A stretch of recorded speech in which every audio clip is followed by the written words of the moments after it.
আমি বিএনপি ভারপ্রাপ্ত চেয়ারম্যান জনাব তারেক রহমানের বিবিসি বাংলার যে সাক্ষাৎকার ছিল সেখান থেকে তরুণ প্রজন্মের প্রতিনিধি হিসেবে আমাদের যে চাহিদা ছিল সেই জায়গাটা নিয়ে একটু কথা বলতে চাই। সেটা হচ্ছে যে ওনাকে যখন জিজ্ঞেস করা হলো পররাষ্ট্রনীতি সম্পর্কে, উনি উচ্চারণ করেছেন সবার আগে বাংলাদেশ। তারপর তিনি তিনটা শব্দ উচ্চারণ করেছেন, দেশ, জনগণ এবং হচ্ছে সার্বভৌমত্ব।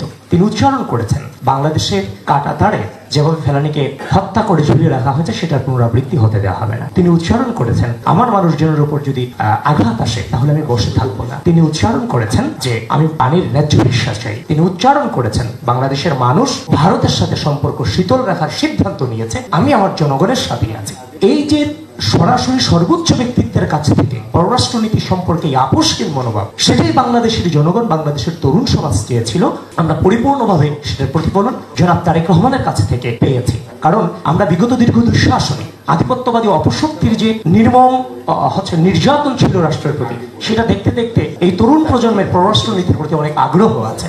সেখানে তারেক রহমান এ দেশ, জনগণ এবং জাতির টানা তৃতীয়বার অর্জন করেছে দেশের সেরা সুপার ব্র্যান্ড স্বীকৃতি বসুন্ধরা টিস্যু মতামত, সেটা তারেক রহমানের মধ্য দিয়ে প্রতিফলিত হয়েছে। তাছাড়া এখানে আরেকটা জিনিস এসেছে যে ভবিষ্যৎ বাংলাদেশ কিরকম হবে। দেখেন, একটা বাংলাদেশ, একটা স্থিতিশীল বাংলাদেশ খুবই দরকার। রাজনৈতিক স্থিতিশীলতা ফিরিয়ে আনবার জন্য বাংলাদেশ জাতীয়তাবাদী দল তার যে 31 দফা ঘোষণা করেছে, সেখানে তারা শুরুতেই কিন্তু সংবিধান সংস্কার কমিশনের কথা বলেছে। সেখানে তারা সম্প্রীতিমূলক সমন্বিত রাষ্ট্রসত্তা প্রতিষ্ঠা এবং জাতীয় সমন্বয় কমিশনের কথা তারা বলেছে। তারপর হচ্ছে রাষ্ট্র ক্ষমতার ভারসাম্যের কথা বলা হয়েছে, প্রধানমন্ত্রীর দায়িত্ব পালনের সময়সীমা নির্ধারণের কথা বলা হয়েছে। তারপর হচ্ছে যে আইনসভা উচ্চ কক্ষের প্রবর্তনের, সংবিধানের 70 অনুচ্ছেদের সংশোধনের কথা বলা হয়েছে।